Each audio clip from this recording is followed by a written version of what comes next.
बहुत बहुत धन्यवाद। तो बड़ी अच्छी बात बोली कि खाना है केवल, तो बड़े सारे लोग मिलते हैं बहुत बार, मैं बहुत सारे इवेंट्स में चीज़ें नहीं खाता तो मेरे को बोलते हैं आप फिर ज़िंदगी में मज़े कैसे उठाते हो, मतलब आपकी लाइफ में तो कोई फ़न नहीं है। तो मैं हमेशा लोगों को बोलता हूँ कि ना फेवरेट फूड ना छोड़ने नहीं है, फेवरेट फूड सिर्फ बदलने हैं। तो क्योंकि फेवरेट फूड तो सबको चाहिए ना, मेरे भी फेवरेट फूड्स हैं, बट मैंने अपने सिर्फ फेवरेट फूड्स बदले हैं, छोड़े नहीं हैं। जब फेवरेट फूड आप बदलते हो ना तो जीवन उतना ही मंगलमय रहता है। और अगर आपको ये एक्सपीरियंस होता है ना अपने आप से, आप ये बोल रहे हो मैंने अपने फेवरेट फूड छोड़ दिए हैं, तो फिर आप एक परिस्थिति में खड़े होते हो, मैं हमेशा वो है मरकर। देखो खाने की ना एक बहुत बड़ी इशू है, फेवरेट फूड छोड़ने के बजाय बदलने को क्यों बोलता हूँ, क्योंकि हम लोग ना यहां से खाना खाते हैं।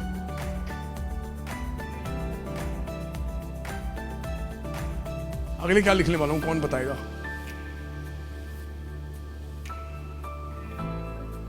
Under nutrition. ये मैं बदलने को क्यों बोलता हूं, क्योंकि हमारे खाने में ना ये प्रॉब्लम है, we are over fed, under nutrition. और इसका रिजल्ट होता है, इसके ना 3 नतीजे होते हैं हमारे शरीर में। तो इससे पहले कि हम 3 नतीजों पे चलें, मैं चाहूँगा सब लोग ना एक एक करके कुछ भी जो लोग बोलना चाहें हाथ उठा के बोल सकते हैं, कुछ एक प्रॉब्लम का नाम बताएं, कोई छोटी प्रॉब्लम जो जीवन में अक्सर लोगों को होते हुए दिखते हैं, कोई प्रॉब्लम का नाम बताएं। डायबिटीज, ओके मैं बताऊं, अभी तो हम बीमारियों पे चले गए, अभी प्रॉब्लम्स बताता हूं क्या है। बीमारियों पे नहीं जाते, प्रॉब्लम्स पता क्या है? ब्लोटिंग, ये है ना प्रॉब्लम। कितनी बड़ी प्रॉब्लम है ये? छोटी प्रॉब्लम है? बहुत बड़ी प्रॉब्लम है। दूसरी प्रॉब्लम नो स्लीप, अभी बीमारियों में तो जा ही नहीं रहे, नो स्लीप। थर्ड प्रॉब्लम है स्नोरिंग। और प्रॉब्लम बताओ, अब प्रॉब्लम्स की तरफ देखना, बीमारियों की तरफ मत देखना। हाँ, टायर्डनेस, ये बॉडी पेन, और कुछ बॉडी पेन, जॉइंट पेन है। अब नोटिस करो इसको, अगर हम स्किन इश्यूज, अब नोटिस करो प्रॉब्लम्स कहाँ कहाँ आ रही हैं, किस टाइप की प्रॉब्लम्स हैं? डाइजेस्टिव सिस्टम की प्रॉब्लम्स हैं, जॉइंट की प्रॉब्लम्स हैं, और स्किन की प्रॉब्लम्स हैं। अब इससे जब ये प्रॉब्लम्स ना सबको दस्तक देती हैं।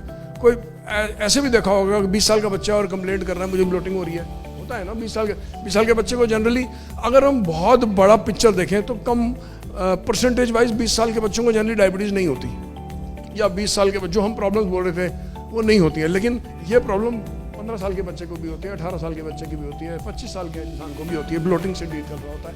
कितने लोग इससे डील कर रहे होते हैं कि हम बेड में जाते हैं उसके बाद नींद नहीं आती, या स्नोर कर रहे होते हैं। तो ये ना छोटी प्रॉब्लम्स हैं, और ये ना दस्तक दे रही होती हैं हमारी लाइफ में, और हम इन प्रॉब्लम्स को ना इग्नोर करते हैं। क्यों इग्नोर क्यों करते हैं? है सोल्यूशन, लेकिन फिर भी इग्नोर क्यों करते हैं? इग्नोर पता क्यों करते हैं? क्योंकि इनके साथ जीवन चलते रहता है। एक बहुत बड़ी प्रॉब्लम ओबेसिटी, ये तो देखी ही नहीं। ओबेसिटी, वजन धीरे धीरे बढ़ जाना। अगर आप जनरली मेन को देखोगे, अपने अराउंड हम आदमियों को देखते हैं, तो आदमी लोग, ये अगर आप बैक है ना, तो आदमी लोग ऐसे हैं सारे। मैं जाके देखता हूँ 35, 40 साल की रेंज में जब आदमियों को देखते हैं, सबकी तोंद निकल जाती है, सबकी तोंद निकली होती है। एक मतलब है ही ऐसा, मतलब कि सामने से ऊपर से फ्लैट है और फिर एक ऐसे है ना। तो ये कुछ तो हमारी फूड में मिसिंग है, कुछ तो हम कर रहे हैं गलत, कुछ तो हम गड़बड़ कर रहे हैं। वो गड़बड़ ये है कि हम वो सब चीजें खाते हैं जो हमें पता भी है। मेरे सेशंस में तो बहुत बार होता है, बस एक जगह पे सेशन देता हूँ, अंदर जाके सब गुलाब जामुन खा रहे होते हैं, मतलब सब गुलाब जामुन खा रहे होते हैं। तो मैं उसके अगेंस्ट नहीं हूँ, गुलाब जामुन खाना कोई गलत नहीं है, बट आपको देखना है कि आप कहीं ये तो नहीं कर रहे। अब इसको नहीं करने के लिए हमारे पास, और फिर हम तो सब जानते हैं ना कि अगर कोई डिसएग्री करेगा तो बताएं कि फूड क्वालिटी जो खेतों से आ रही है, जो हमारी उपज हो रही है, फूड क्वालिटी डिटीरियरेट हो गई है, गिर गई है, उसमें उतना न्यूट्रिशन नहीं है। एनपीके डाल दिया, यूरिया डाल दिया और जितनी सब्जी उगानी है उगा ली। ठीक है, अच्छा, तो इस प्रॉब्लम को हल कैसे किया जाए? तो अगर हम सपोज करो इसको हल नहीं कर सकते, कंसिडर करो कि इसको हम हल नहीं कर सकते, लेकिन इसको तो हम हल कर सकते हैं, इस एंगल को तो हल कर सकते हैं। तो इस एंगल को हम हल करते हैं अपने सप्लीमेंट से। कम से कम हम ओवरफेड अगर हों और कंट्रोल नहीं है हमारा, या लोग ओवरफेड हों और कंट्रोल नहीं है, तो ये तो जोड़ सकते हैं। तो ये आज का जो सेशन है ना, वो पर्टिकुलरली एक प्रोडक्ट के ऊपर है, और उस प्रोडक्ट का नाम है, कौन बताएगा? मोरिंगा। अब ये प्रोडक्ट हमने पर्टिकुलरली ये क्यों पिक किया है? क्योंकि ये एक डेंस न्यूट्रिशन प्रोडक्ट है। डेंस न्यूट्रिशन मतलब बहुत थोड़ी क्वांटिटी में बहुत सारी चीज़ें ये दे सकता है हमारे को, जो कि फूड में मिसिंग है। और मैं बताऊं कि ना कुछ चीज़ें ना मैंने भी रिसेंटली सीखी हैं, मैं शेयर भी करूंगा, और बड़ी अच्छी चीज़ें सीखी हैं। हमारी बॉडी में ना अलग अलग बहुत सारे ऐसे मिनरल्स हैं जो अलग अलग जगह स्टोर होते हैं। जैसे कैल्शियम कहाँ स्टोर होता है, कौन बताएगा? हड्डियों में स्टोर होता है। आयोडीन कहाँ स्टोर होता है? हाँ, आयोडीन कहाँ, कौन सा आयोडीन का नमक खाते हैं वो जाता कहाँ है आयोडीन? ग्लैंड, थायराइड में स्टोर होता है। ऐसे ही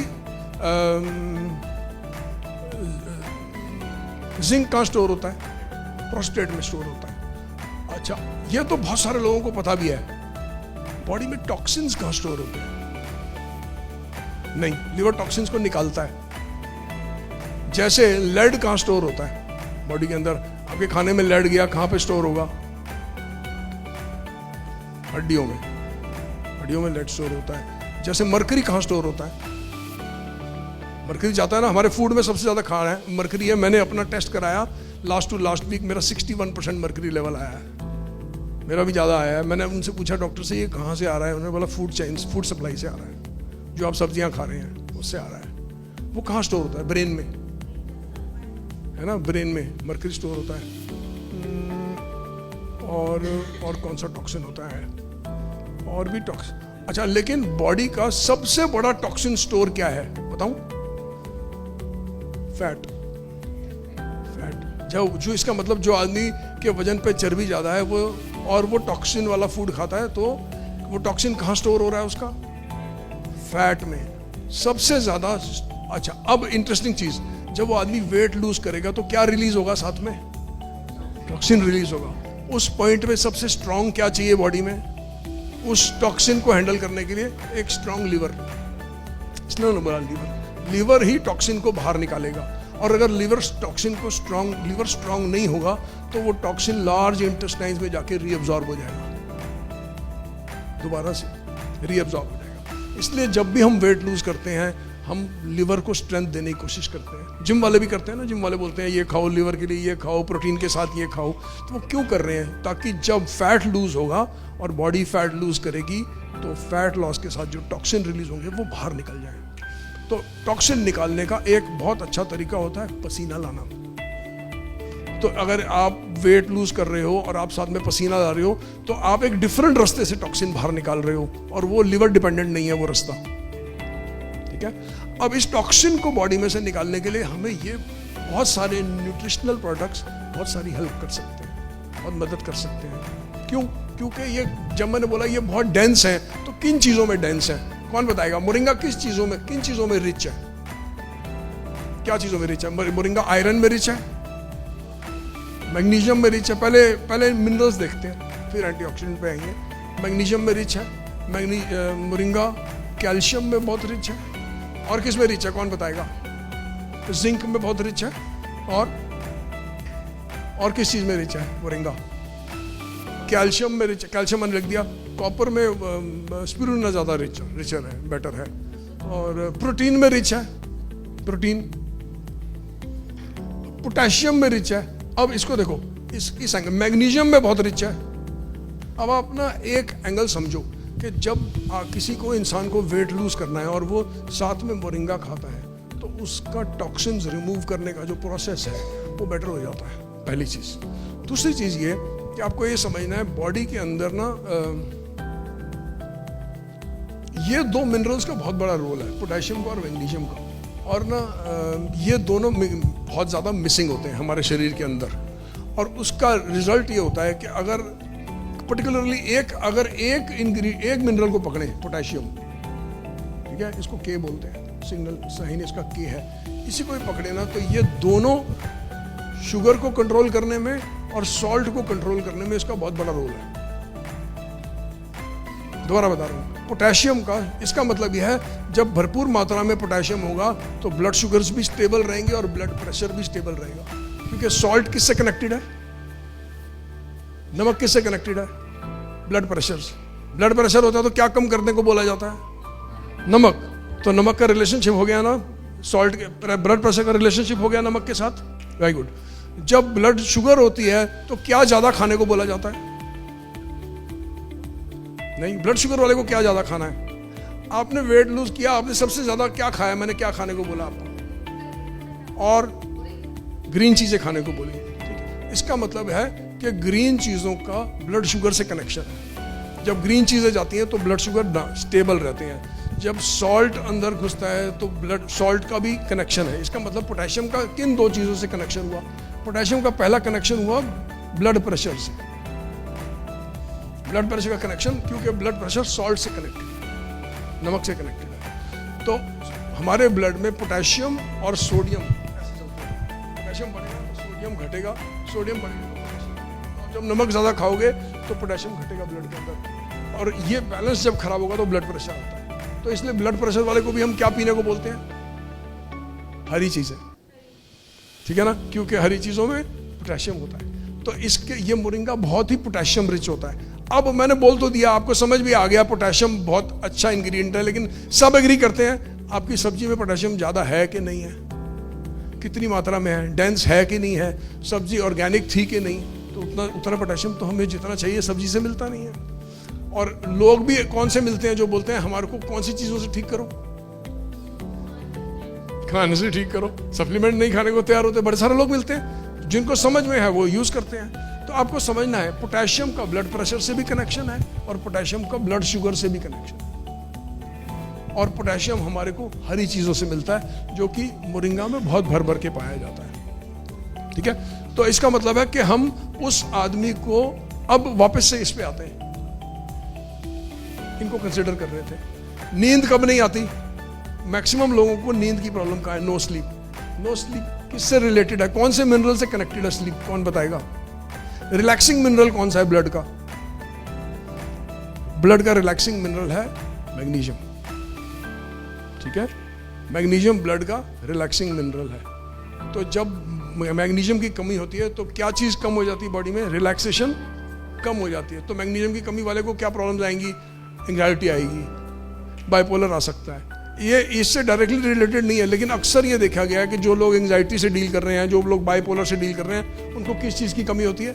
मैग्नीशियम की। ठीक है, और रिलैक्सेशन मिनरल है। इसका मतलब अगर पैरों के अंदर अकड़न आ रही है या रात को सोते हुए क्रैम्प पड़ रहा है तो किस चीज़ की कमी हो रही है? तो क्या चीज़ खाने से फायदा मिलेगा? मोरिंगा खाने से फायदा मिलेगा, क्योंकि रिलैक्सिंग है। और दूसरी चीज़, मोरिंगा के अंदर अगर मैग्नीशियम और ये रिलैक्सिंग मिनरल है तो ब्लड प्रेशर को क्या करना है हमने? क्या जरूरत है बॉडी में? रिलैक्स करने की जरूरत। जब रिलैक्स होंगे तो ब्लड प्रेशर भी कम होगा। तो मोरिंगा किस आदमी को दिया जा सकता है? जिसको हमें मोरिंगा और किस आदमी को दिया जा सकता है? जिसकी हार्ट बीट बहुत तेज चलती है, क्योंकि मैग्नीशियम क्या करेगा? रिलैक्स करेगा। जब मैग्नीशियम रिलैक्स करेगा तो हार्ट बीट। मेरे पास एक जेंटलमैन आए, उनको वो ना एक हॉस्पिटल में भर्ती हुए यहाँ दिल्ली में, और जब वो भर्ती हुए थे उनकी हार्ट बीट 200 के ऊपर थी। और मैंने उनको ये एडवाइस दी, आप हॉस्पिटल जा रहे हो, आप बस एक ही काम करना, धनिया का जूस मोरिंगा डाल के, मोरिंगे की पत्ती का पाउडर डाल के धनिया का जूस बना के दिन में 3 बार पीना। उससे क्या हो गया? हार्ट बीट रिलैक्स हो गई, उनको फायदा हुआ। जो उनका ट्रीटमेंट चला डॉक्टर्स ने जो इलाज करना था। लेकिन हमारा आइडिया था कि वो रिलैक्स इस रास्ते से हो, न्यूट्रिशन वाले रास्ते से रिलैक्स हो। तो एक बहुत बड़ा एडवांटेज होता है मैग्नीशियम का, ये ब्रेन को रिलैक्स करता है। मैग्नीशियम की प्रेजेंस मसल्स को रिलैक्स करता है, नसों को रिलैक्स करता है, हार्ट को रिलैक्स करता है। तो जब सब रिलैक्स होता है तो आदमी ज़्यादा स्वस्थ रहता है। तो इसके अंदर फिर इसकी जो प्रोटीन प्रोफाइल है वो बहुत अच्छी है मोरिंगा की। अगर आपने नोटिस किया होगा तो प्रोटीन प्रोफाइल से क्या मतलब है, किसको पता है प्रोटीन प्रोफाइल से क्या मतलब है? जाज़र नहीं पता। प्रोटीन प्रोफाइल है, प्रोटीन किसी भी प्रकार का जो प्रोटीन होता है वो अमीनो एसिड से बनता है, डिफरेंट अमीनो एसिड्स होते हैं। तो इसके अंदर ये कंप्लीट प्रोफाइल है। कुछ जैसे दूध का जो प्रोटीन होता है वो भी कंप्लीट प्रोफाइल होता है। अगर मैं राइस का प्रोटीन उठाऊंगा वो कंप्लीट प्रोफाइल नहीं है, उसमें वो सारे अमीनो एसिड्स नहीं प्रेजेंट होते। इसलिए जिम वाले मैक्सिमम क्या कोशिश करते हैं कि हम वो फूड खाएं जो कंप्लीट प्रोफाइल हो, जिसमें सारे अमीनो एसिड्स प्रेजेंट हो। तो मोरिंगा में भी कंप्लीट प्रोफाइल है अमीनो एसिड्स की, ठीक है। इसका मतलब यह है कि जो आदमी, और इंटरेस्टिंग चीज़ यह है कि ये इजीली डाइजेस्टेबल है। अगर मैं बहुत सारे लोग, कितने लोगों को पता है कि बहुत सारे लोग जब एक्चुअली में प्रोटीन पाउडर खाते हैं तो उनको हजम ही नहीं होता, ब्लोटिंग हो जाती है, गैस हो जाती है। तो ये इजीली इसका, हालांकि ये बहुत एक्सीलेंट सोर्स ऑफ प्रोटीन नहीं है। आप खा तो 1 या 2 कैप्सूल ही रहे हो ना, आप कोई चम्मच भर के प्रोटीन तो नहीं खा रहे, बट प्रोटीन प्रोफाइल इसकी पूरी कंप्लीट होती है, ठीक है। और फिर ये आप इसको समझो। अब कोई और प्रॉब्लम को पकड़ते हैं। फॉर एग्जांपल ब्लोटिंग हो रही है। अगर ब्लोटिंग हो रही है तो ब्लोटिंग के तो बड़े सारे कारण होते हैं। कौन बताएगा ब्लोटिंग के पहला सबसे बड़ा कारण क्या है?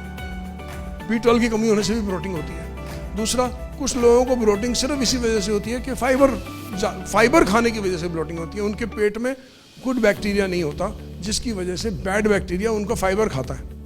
फॉर एग्जांपल, कुछ लोग खीरा खाते हैं और कंप्लेंट करते हैं हमें ब्लोटिंग हो गई। कुछ लोग, दूसरा ब्लोटिंग, तो पहला सोल्यूशन है कि अगर फाइबर की वजह से ब्लोटिंग हो रही है तो क्या देंगे? प्रोबायोटिक देंगे, गुड बैक्टीरिया बढ़ाएंगे ना।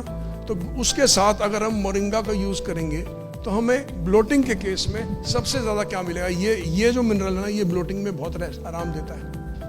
जिंक बहुत ही हीलिंग मिनरल होता है। हीलिंग का मतलब कहीं, अच्छा कितनों को पता है बच्चों की डायपर क्रीम के अंदर क्या डाला जाता है? पता है? बच्चों की डायपर क्रीम होती है। बच्चों को जो बेबी वो रैश हो जाते हैं, डायपर पहनने की वजह से क्रीम लगाई जाती है। वो क्रीम किस चीज़ से बनती है? वो जिंक से बनती है। स्किन क्रीम्स में बहुत सारा जिंक डाला जाता है। जिंक क्यों डाला जाता है? क्योंकि उसकी हीलिंग नेचर होती है, वो रिपेयर करता है, जल्दी ठीक करता है। तो मोरिंगा जो है जिंक रखता है, इसका मतलब इसकी नेचर हीलिंग है। और इसी वजह से इसको क्या बोला जाता है मोरिंगा को?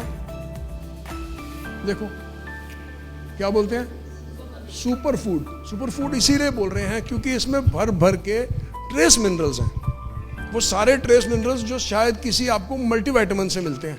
और अब अच्छा, अगर ये भी मल्टीविटामिन, इसको हम बोलेंगे ये गॉड का मल्टीविटामिन है, और अगर हम बोलेंगे कि स्पिरुलिना भी गॉड का मल्टीविटामिन है, तो इसमें और मल्टीविटामिन में क्या फ़र्क हो गया?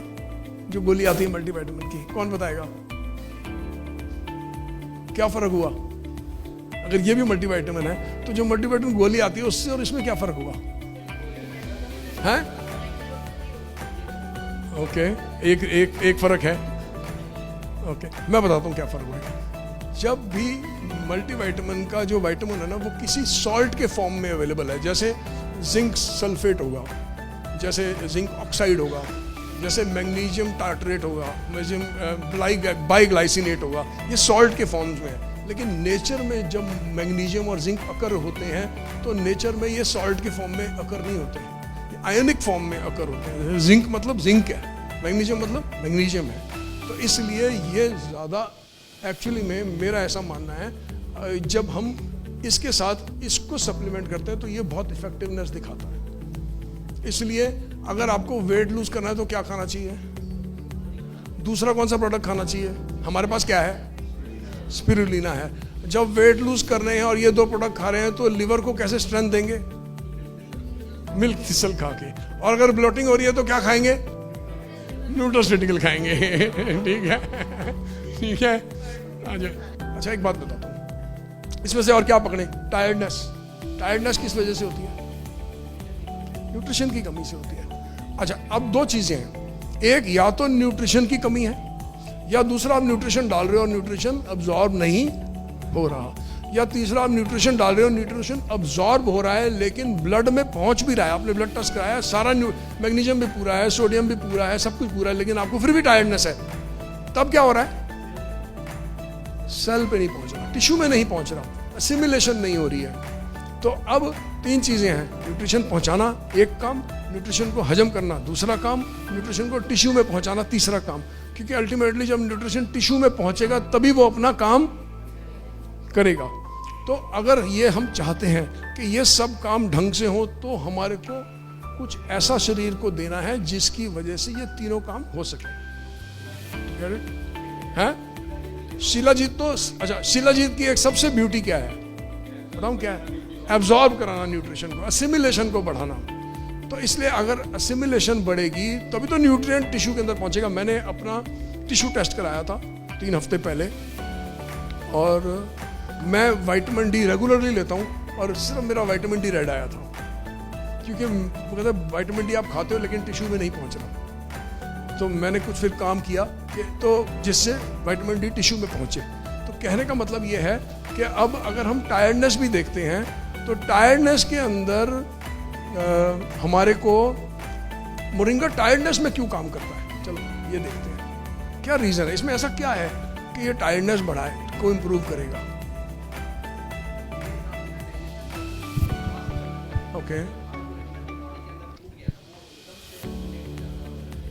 ठीक है, बिल्कुल मोरिंगा, क्योंकि ये ट्रेस मिनरल्स हैं, इसके अंदर बहुत सारे ट्रेस मिनरल्स हैं, इसकी वजह से आपकी असिमिलेशन इंप्रूव होती है। वो खाना जो आप खा रहे हो वो ज़्यादा बेटर यूज होता है। अच्छा एक बात और भी बताता हूँ, पोटेशियम की प्रेजेंस में, पोटेशियम है ना इसमें, पोटेशियम की प्रेजेंस में बॉडी को शुगर को हैंडल करने के लिए इंसुलिन कम बनाना पड़ता है। क्या समझ में आई? दोबारा बोलता हूँ, पोटेशियम की प्रेजेंस में बॉडी को, सपोज खाओ आपने खाया पराठा, खूब सारी शुगर बन गई पराठे से, खाया आपने नमकीन है, अब उस पराठे को की ब्लड शुगर जब अंदर गई उसको नीचे लाने के लिए इंसुलिन बनेगा। लेकिन अगर पोटेशियम प्रेजेंट होएगा तो इंसुलिन कम बनेगा, कम लगेगा, शरीर को मेहनत कम करनी पड़ेगी, ब्लड शुगर कम ऊपर जाएगा। इसी वजह से हम लोगों को बोलते हैं कि अपने खाने में हरी सब्जियों को बढ़ाओ, अपने खाने में मोरिंगा को ऐड करो। मोरिंगा ऐड करने का मतलब है आपने पोटेशियम दिया। मैंने इनफैक्ट 2 सेशन पहले शेयर भी किया था, अगर मैं कुछ मीठा खाता हूँ तो मैं साथ में या मोरिंगा की या स्पिरुलिना की कैप्सूल ज़रूर खाता हूँ, क्योंकि मैं अपने आप को पोटेशियम देता हूँ ताकि मेरा शरीर उस शुगर को फैट में कन्वर्ट नहीं करे। इजी लैंग्वेज में ये है कि presence of potassium sugar fat में कन्वर्ट नहीं होती, ठीक है ना। तो अगर आपको लगा है कि आपने कुछ खाने में गड़बड़ करनी है या कुछ गड़बड़ करने का आपका प्लान है तो मोरिंगा या स्पिरुलिना प्रेजेंट होना चाहिए, है? हाँ, पार्टी में, है ना, पार्टी में खा के जाइए।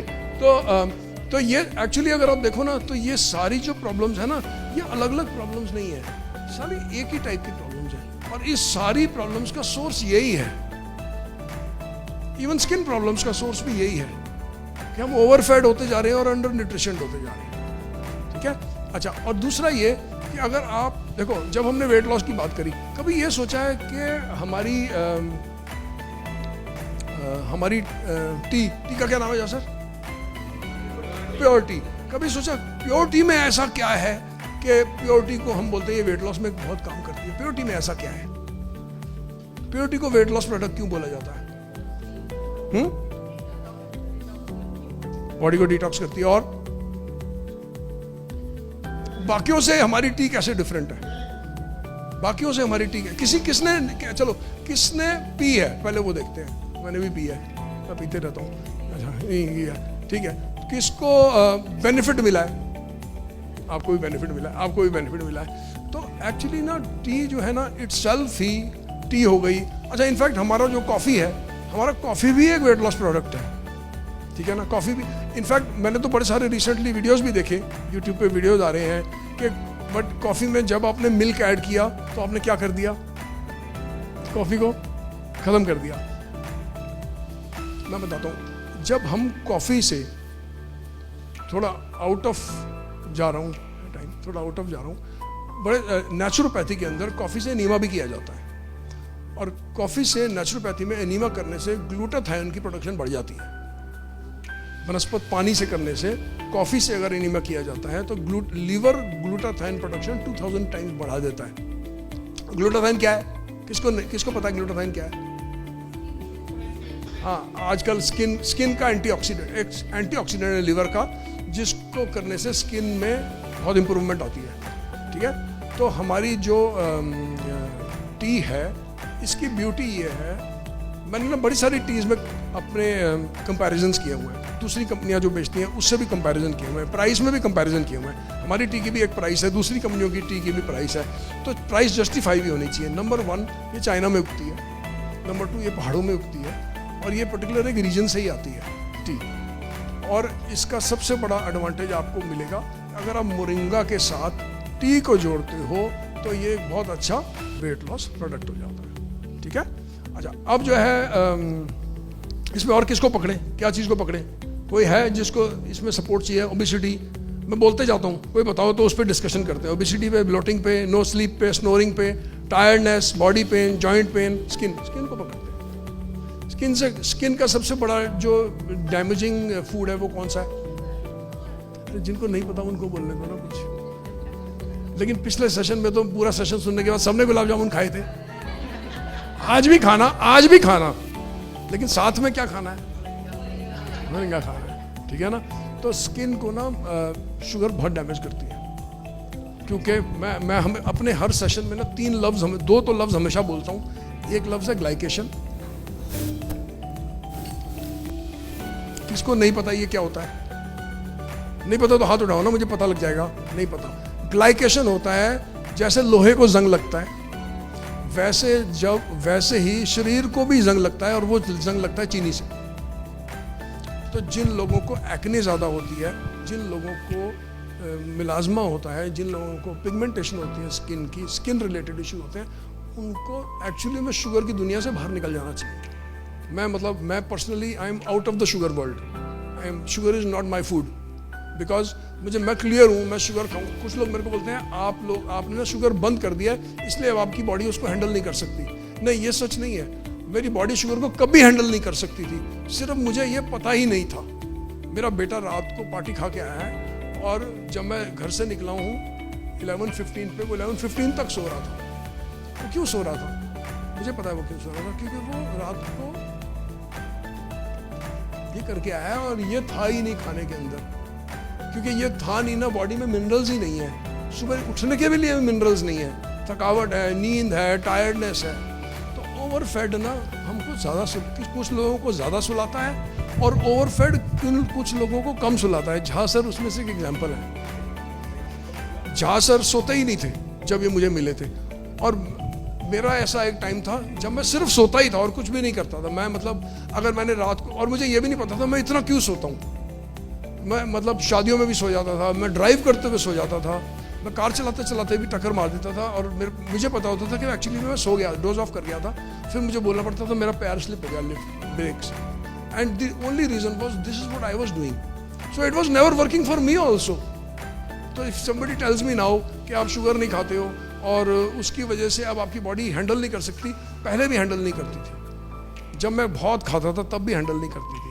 तो कोशिश करो रिफ्रेन फ्रॉम दैट वर्ल्ड, और जब खाओ तो आइदर मोरिंगा यूज करो, ये यूज करो। और चाइनीज लोग क्या करते हैं, खाना खाने के बाद क्या पीते हैं? सब पीते हैं, सब खाना खत्म होता है और ग्रीन टी आ जाती है। और हमारे यहाँ कौन सी वाली चाय आती है? तो वो निकालो ना, वो जो प्योर टी है उसको यूज करोगे तो पता चलेगा ना। That's a good tea to consume. खाना हजम भी होता है, डकार भी आती है, और आदमी जो है स्वस्थ भी रहता है। तो इससे पहले कि मैं एंड करूं, मैंने भी दोहे लिखने शुरू कर दिए हैं। तो मैं जब एंड करता हूं ना, तो मैं सोचता हूं मैं भी एक दोहा लिख के, मैं भी इंस्पायर्ड बाय मंजू झा। तो मैं जाने से पहले एक दोहा पढ़ के जाऊंगा, वह है मोरिंगा पहले लीजिए फिर खाइए आहार, सेहत देगा आपको वैद न आए द्वार।